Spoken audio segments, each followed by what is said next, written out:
Hello, everybody. Welcome. I know it's been a strange past few days because we tried doing this a couple days ago. On Monday, we were having some issues. We're still having some issues getting live on YouTube, but all the major issues are worked out, and that's the important thing right now. So we're going to stream. We're going to get this. This will be recorded. This is being recorded as well as live streamed, and it will be uploaded to YouTube but I hope everybody is having a great day. We have a lot to talk about. Obviously, today is 4/20, as you all know. I'm sure. Of course, it's still strange celebrating 4/20. For the basic reason that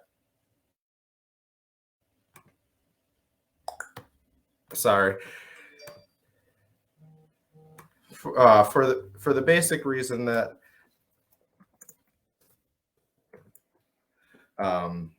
there's still people in jail for marijuana crime. Sorry, guys, I was responding to a message there.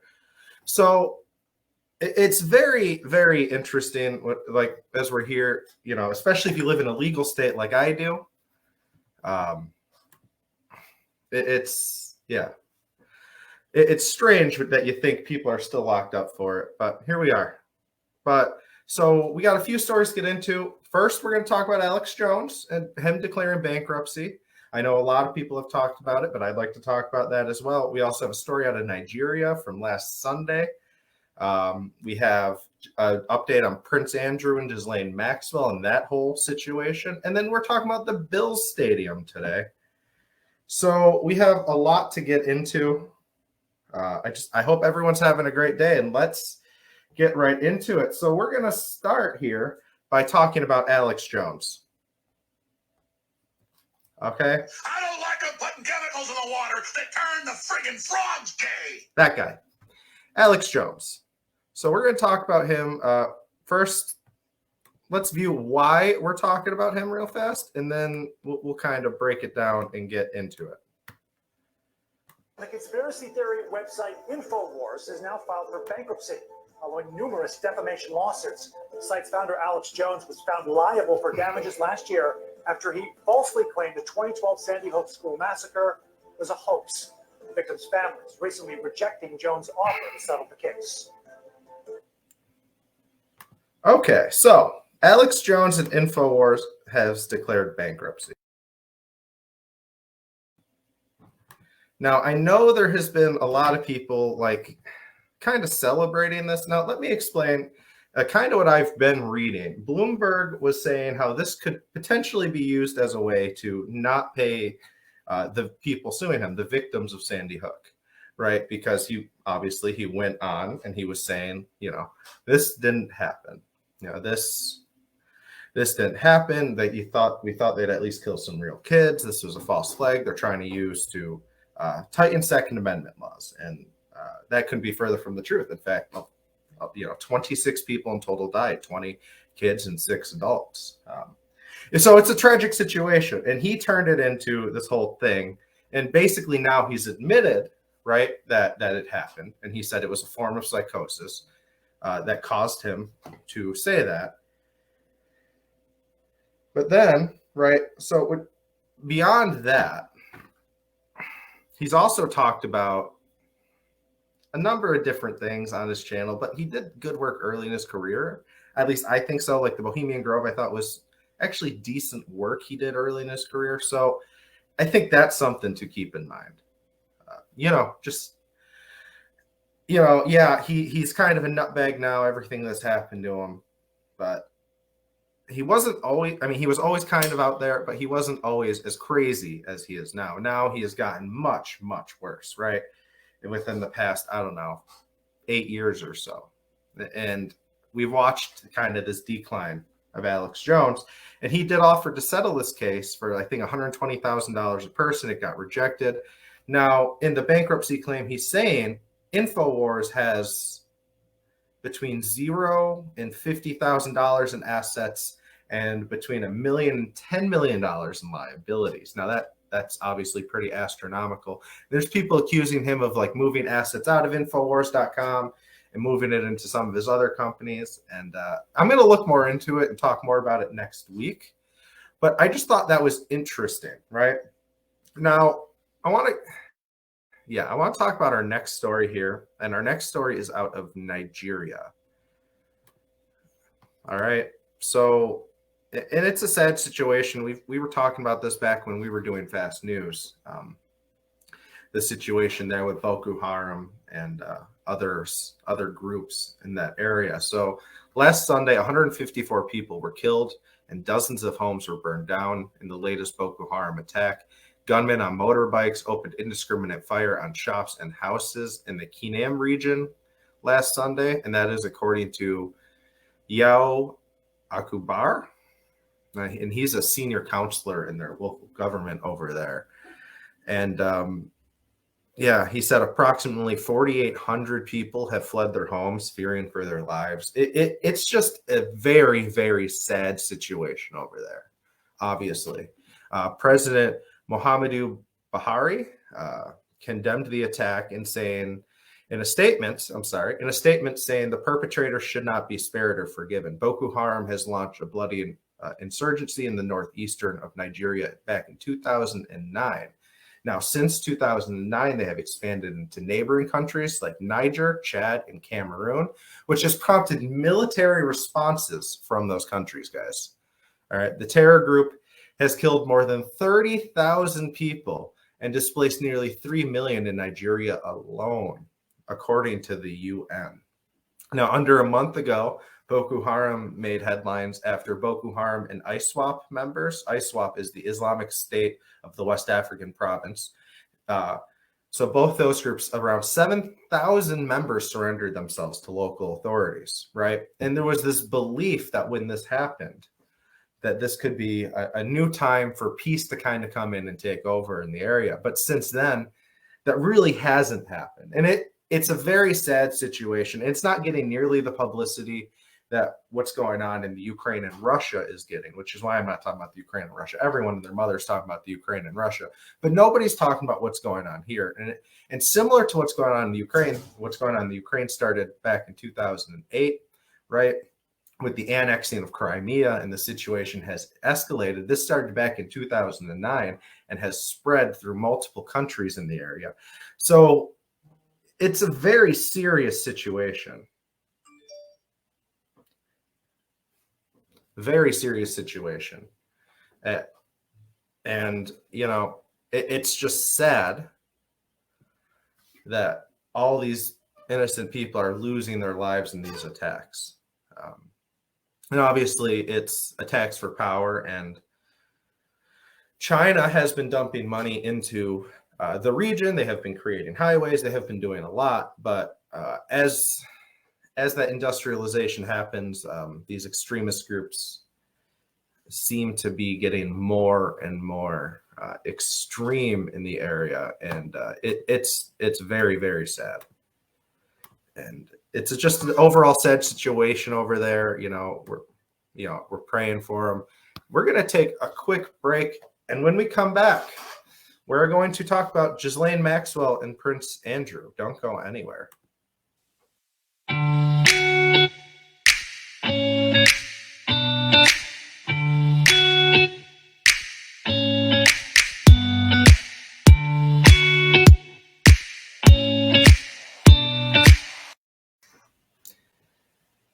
Hello, everyone. Thank you for joining me. Now, in this segment, we're going to talk about Ghislaine Maxwell and Prince Andrew. All right. And this is a story we were obviously following along very, very closely back in Fast News. And it's something I kind of wanted to talk about here today because it's something I plan on talking about more in the future, because there is a lot to this story. So much so I could probably dedicate like 5 entire episodes just to this alone. I mean, there's a lot to go into when you're talking about, the Ghislaine Maxwell, Jeffrey Epstein, Prince Andrew kind of situation. So we're not going to touch on everything, but we are going to touch on a lot. Now, Ghislaine Maxwell was a wealthy British socialite raised by a billionaire newspaper mogul, and she has ties to the royal family. And before she got arrested and everything, she really seemed to be living the best life, going to fancy parties, being able to travel wherever she wanted, hanging out with billionaires and other socialites, right? So she seemed to be living her best life. Now, though, the disgraced socialite is sitting in a jail cell where she is waiting to be sentenced, and she faces up to 65 years in jail after she was found guilty on 5 of 6 federal charges for her role in Jeffrey Epstein's sex trafficking operation. And she still awaits trial on 2 more federal charges. And I think a lot of people forget that. Now, these charges I don't think are serious, but still, she has 2 more federal charges, which I think could be levied against her in a situation for like if she helps, because I think that's ultimately what people want. I think people want her to like start blowing the whistle on all of this, right? I know I do. I want to know how far this goes because some of the names you hear tied are really high up there. And her defense, right, in her first trial was largely based on her being the scapegoat for Jeffrey Epstein's actions. That's what they were trying to make it out.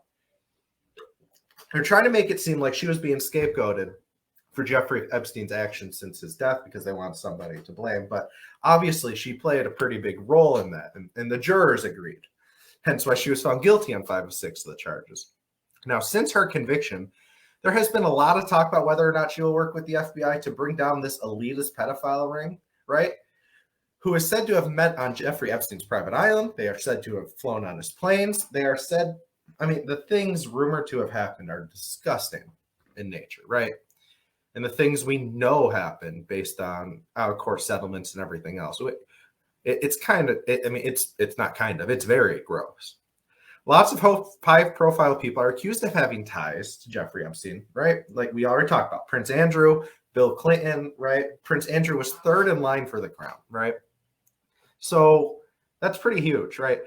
Now, let's talk about Prince Andrew. There's a lot going on. There's a lot, right? Prince Andrew has recently forfeited his titles and his royal family responsibilities and charities, as well as falling from 3rd in line to the crown to 9th in line for the crown. After and this was all as a result of losing a bid to get Virginia Gauffier's case tossed out of court back in January. Now, since then, February 15th, he settled with Gauffier out of court for £7 million. £7 million. All right, but let's all talk. He was 3rd in line for the crown. Now he's 9th. He could still technically become king. Now, it's probably a long shot being 9th in line. But this guy, who basically, we all know what he's about, what he does, the disgusting things he does, can still become king of England. Just say it. So, and despite losing, now we're gonna pull up an image for you guys because despite losing all charities and everything, Prince Andrew still lives in this. We're pulling it up right now. This beautiful, beautiful 31-bedroom mansion. Pulling up as we talk about it here. Oh, what did I just do? He lives in this beautiful 31-bedroom mansion, right? Look at that thing. That thing it's a gorgeous house. It's huge. I don't personally have any issues with anyone living in nice houses or anything like that, right? I honestly don't. But let's talk about this. So he still lives in a 31-bedroom Georgian mansion that has an estimated yearly upkeep cost of £1 million. £1 million yearly upkeep cost alone. That's just, mowing the lawn, that kind of crap. £1 million. Now, Prince Andrew, he's not believed to have that kind of money, right? He's not believed to have that kind of money to cover the upkeep.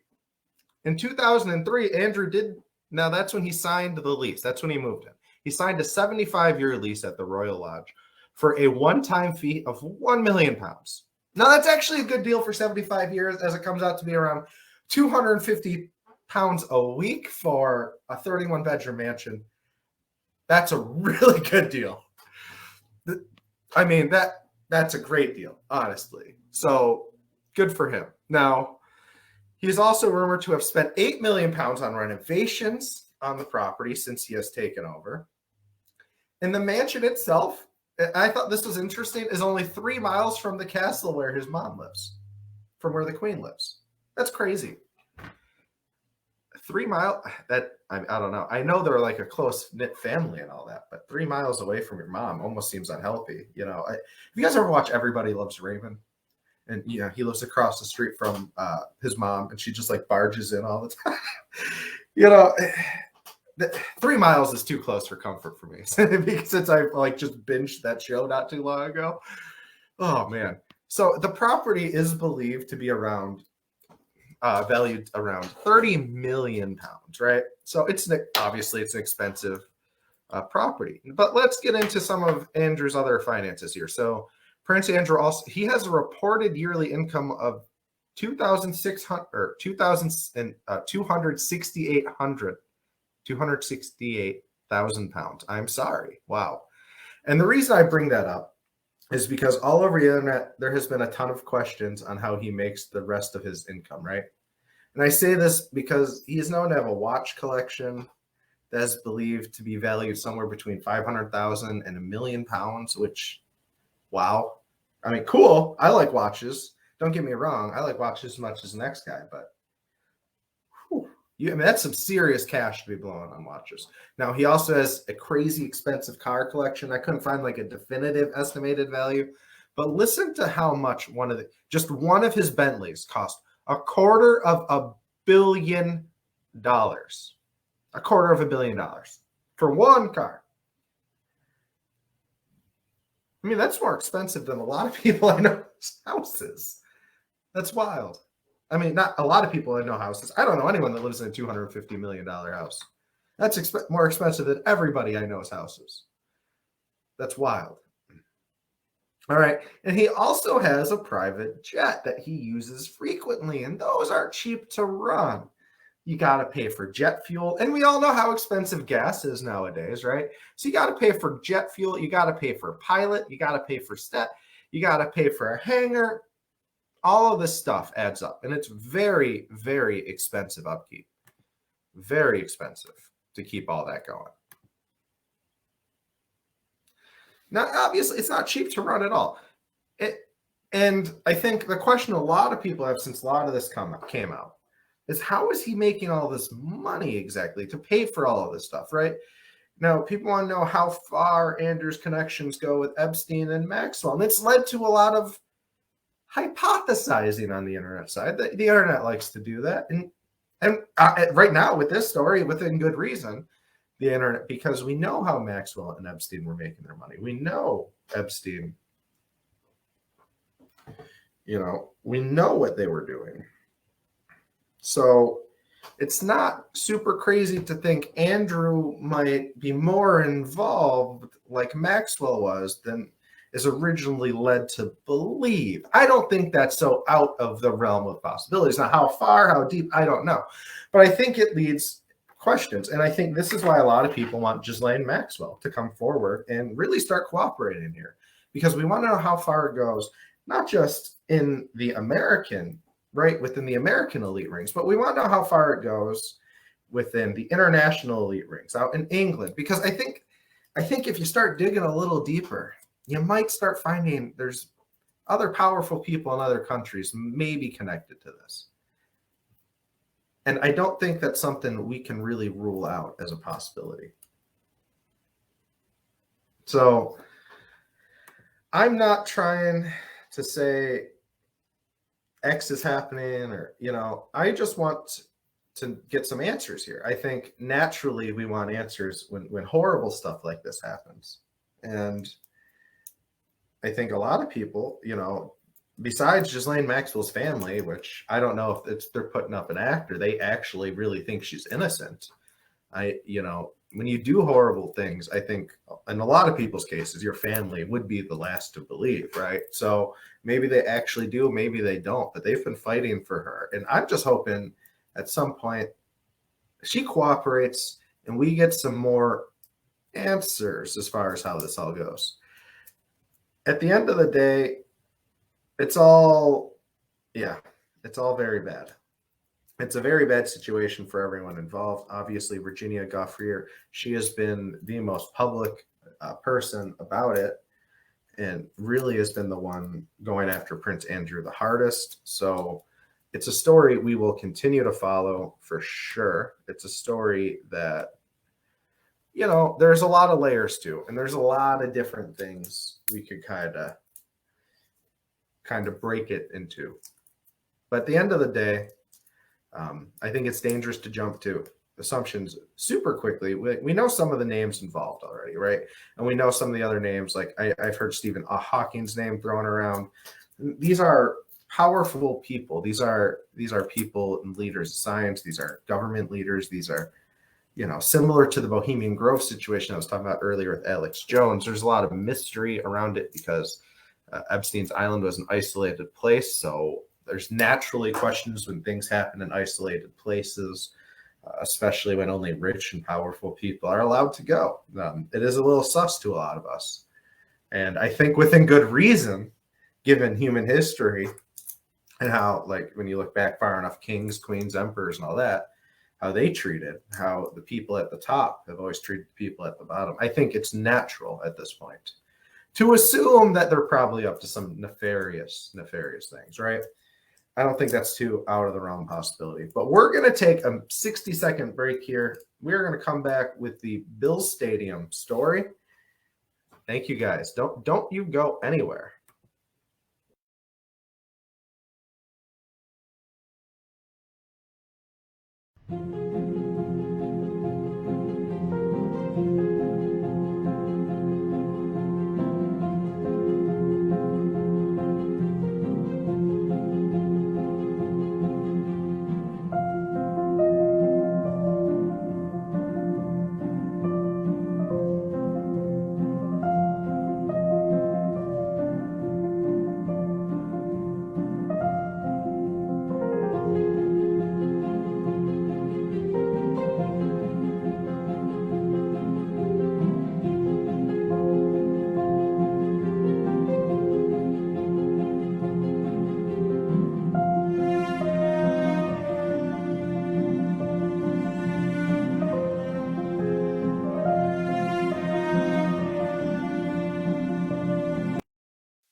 Welcome back, everybody.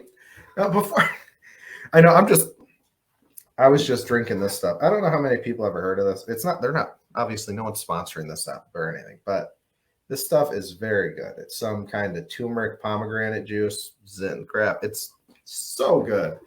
I got turned on to it like when the Patriots were in town playing the Bills. They were, you know, they were staying at the hotel I work at, and anyway, they left a bunch of that stuff and they turned me on to it. I've been drinking it ever since, and it is so good. It is so good. It's ridiculous, honestly. All right. Now we're here to talk about the Bills Stadium in this part, and I know this has been kind of talked about to death. That's why I was talking about it on Monday, but everything kind of went strange. So let's talk about the Bills Stadium, right? Now, there's a lot of people not happy about this Bills Stadium, and obvious reasons why. Personally, some of the things to be excited about. Let's get into the things we should be excited about with the new Bills Stadium before we start getting into the bad. The Bills will be staying here for 30 years. That's nice. A lot of us want the Bills to be here in Buffalo, including myself. I love the Bills. Obviously. Love them. Bills stay here for 30 years. That's great. The Bills Stadium is going to remain an outdoor stadium. Now, depending on where you stand, you could like that or not. I personally like the outdoor stadium. Not everybody does. The thing about getting a dome, which would be nice, like especially if we put a dome downtown, you know, as we grow as the city, as we build more hotels and everything, potentially Super Bowl in the future. Obviously, we can't do it now. But in the future, I think that is would be a very real possibility. But it's staying in Orchard Park. It's staying outdoors, right? Now, I'm personally not excited about the location. A lot of people aren't excited about the location. But let's talk about why people aren't excited about this location. So it's expected to be built across the street from the old Bill Stadium, although that's still not finalized. The only thing we know is it's going to be in Orchard Park. Now, myself and a few others, including Carl Palladino of all people, who I never am on the same page with, we all seem to agree the Bill Stadium should be downtown, as it would better kind of support the bars downtown. It better support all the restaurants downtown, all the shops downtown, the hotels downtown, right? Everything. It would support all that. And I think that has really been, that was my thing, right? If taxpayers are going to fund this stadium, as we are, and we're about to get into that, it should be downtown. And I was okay with like 20, 30% funding. You know, you put the stadium downtown, we definitely make that up. I don't think it would be a huge loss. But that's not what happened.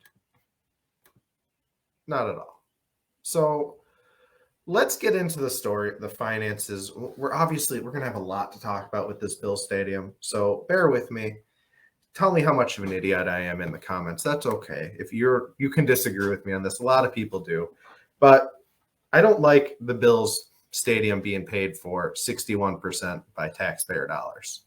And I think it's weird that there's so many people that are excited about. So the name of the story is, I've studied stadium financing for over 2 decades, and the new Bill Stadium is one of the worst deals for taxpayers I've ever seen. And this story is by Victor Mathesons. He's a professor of economics and accounting at the College of Holy Cross. And let me just say, Mathesons, for somebody who is a professor of economics and accounting, that's a great last name. Math is in the name. It's perfect. But let's continue. So after New York lawmakers blew past the deadline to approve the state budget, they finally came to an agreement on April 9th, 2022 that included an $850 million subsidy for a new stadium in Buffalo for the NFL's Buffalo Bills. $850 million. Now, that's $600 million from the state and $250 million from Erie County. I think it says that in this article. It's been a couple of days since I read it, so, bear with me.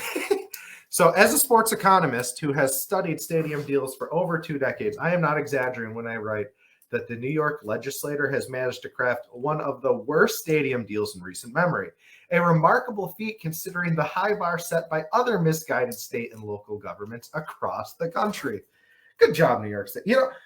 Really, good job. New York State, I mean, we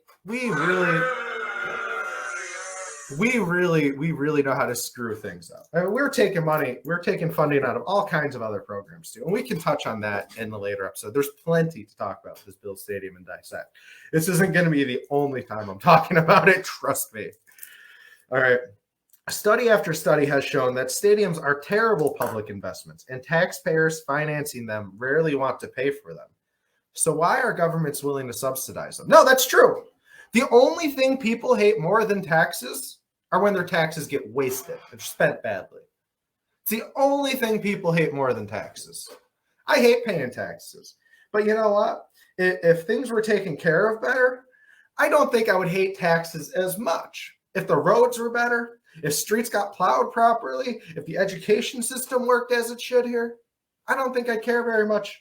I mean, yeah, I'd still hate paying them, but I don't think it would bother me as much as they do now when you see them getting wasted on stupid projects like this. The Billion for Buffalo project, which happened not too long ago, which you've seen Cuomo's buddies make out like bandits on. These are things I don't like. And this is the issue when it comes to people paying taxes. I don't mind paying taxes if it's going to benefit society, but a football stadium does not benefit society. In what way? When we could have just fixed up the old one, but we're going to get into that in a minute. All right, so let's continue back to reading. I'm sorry.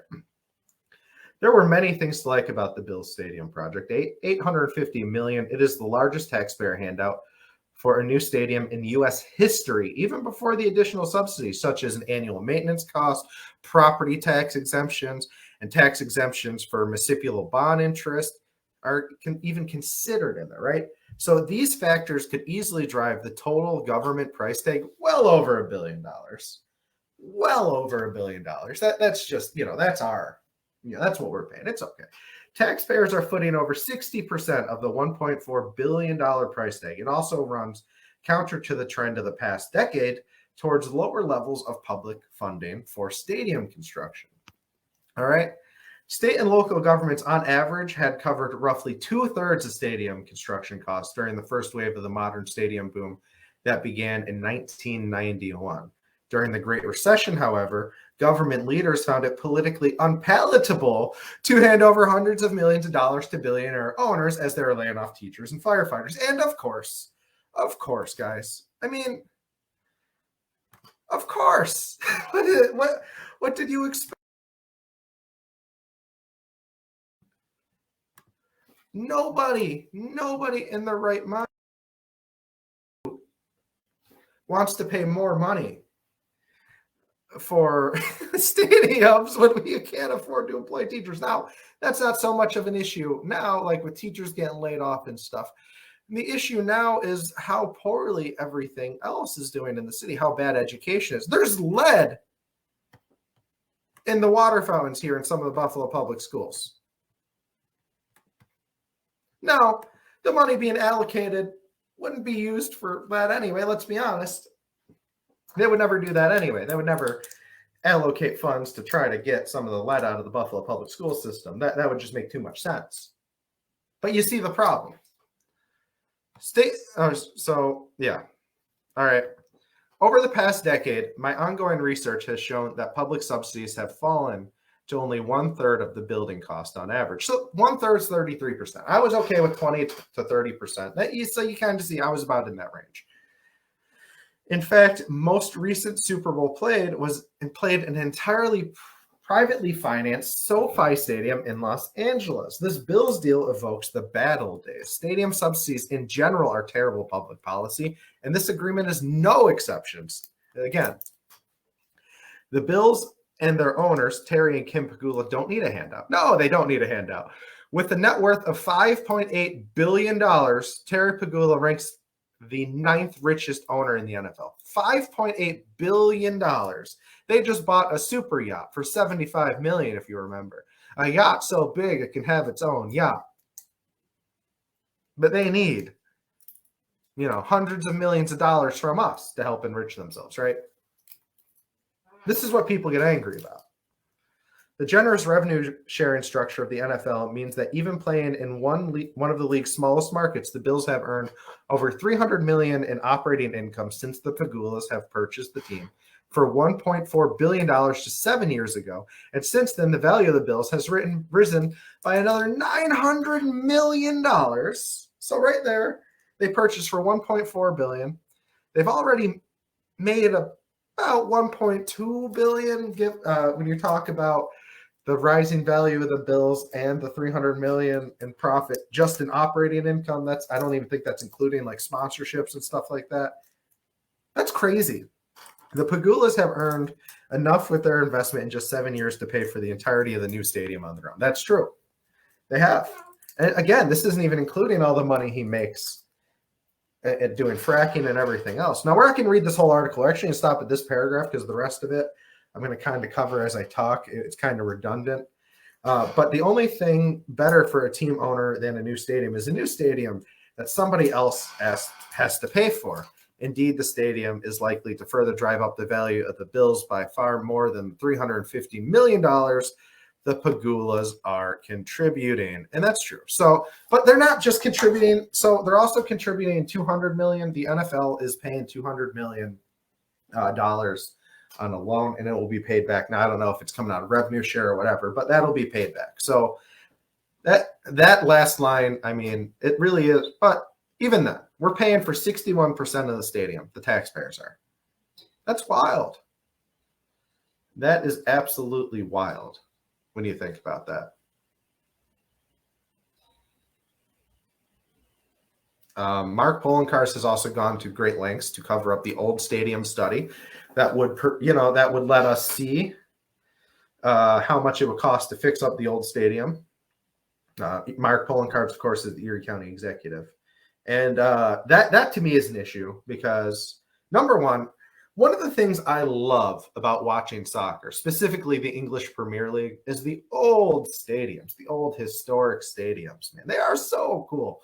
I would love if the NFL would just build onto these old stadiums because they're so cool. They're so nice. If they just fixed them up, modernized them a little bit, they could be these great, great historic stadiums, just like we see the soccer stadiums all over Europe. But we don't do that.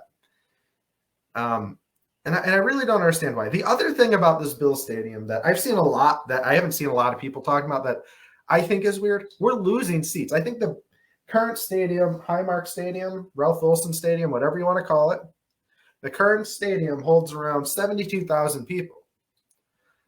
The new stadium is only going to hold like 60,000 people. So you're losing seats.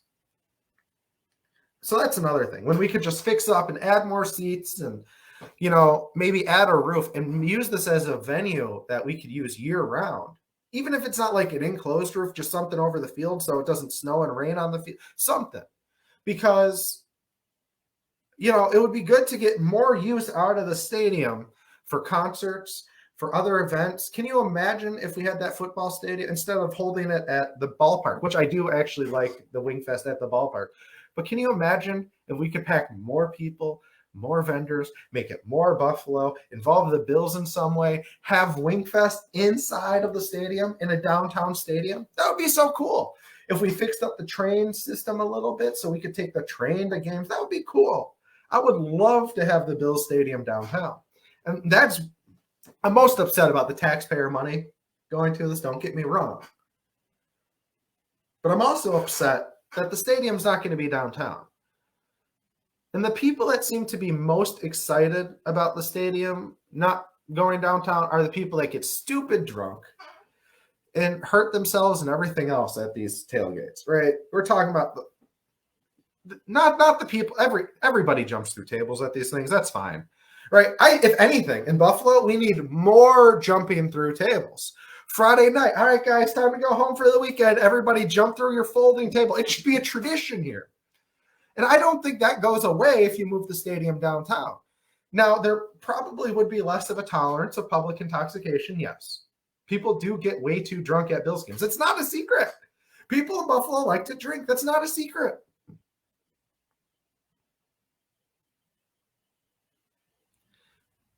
But I'm just sick of giving billionaires bailouts when we're watching all these people struggle. It doesn't make any sense. $481 million of the stadium, or from New York State's money going to the stadium, that the news keeps reporting as gambling revenue, was taken out of the Seneca Nation's bank account after their assets were frozen. And we're going to talk about that more. Don't worry. I have a lot to say about that. But come on.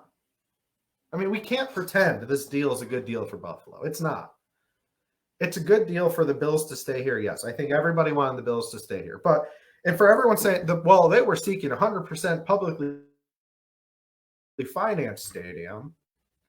And, we didn't give them 100%. So it's a win.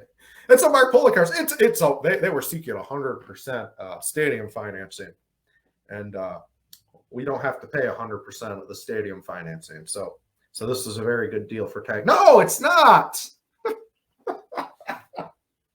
What? Oh, God. If I say I'm going to cut both your legs off and then I only cut one of your legs off, does that make it a good deal for you? I mean, come on. All right. The last thing here. So there's been people talking about like the stipulations in the contract for construction and stuff like that, right? And that's fine. To each their own. But the one thing I would like to say here, no. So I don't actually have any issues with the stipulations put in for the construction. I think that's where a lot of people have. I've seen some people complaining. I don't actually have issues with that. Here's why. I have no issues with anyone getting paid a fair wage. And that's all that stipulation in that in the deal is saying, that workers must make X amount of dollars. And they should. Construction workers should make fair wage. They have a hard job. I mean, everybody should make a wage they could put food on the table, but construction workers do have a hard job. I wouldn't want to do that job. That's why I don't. Just like I don't sit behind a computer. I don't think I could sit behind a computer all day. Doing this is one thing, but yesterday alone, 6 hours of computer time really, it kind of did me in. But that's all we have on the Bills Stadium for today. We're going to touch back on that probably in a couple of weeks. We're going to take a quick break. We're going to come back. We're going to kind of wrap things up here tonight. And yeah, we'll be right back.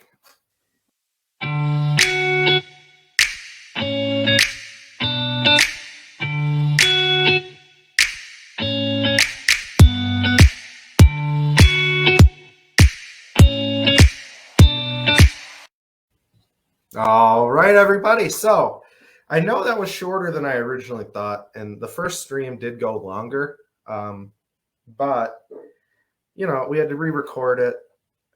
It's and it's a different time of the day, everything else. So everything was weird.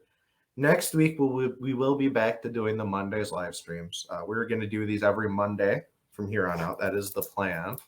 And these clips will be later released on YouTube. I just want to give a quick shout out and thank you to EV Mux for all their help getting this going. I know I was having some issues streaming to YouTube, but again, I don't think that's their fault. I think that's more my fault here. I'm not trying to make this too much longer because I want people to go back and rewatch it and everything else. If I make it too much longer, you know, it'll be too hard. This will be uploaded to YouTube and everything. Again, thank you, EV Mux, for all your help. You know, getting this whole thing going. We were having issues with the frame rate and everything Monday. Thank you guys who tuned in today. You know, if you didn't see the whole thing, it'll be ready in just a couple of minutes. You guys have a great 420. Happy holidays. I love you all. And I will see you next Monday as scheduled this time. Bye.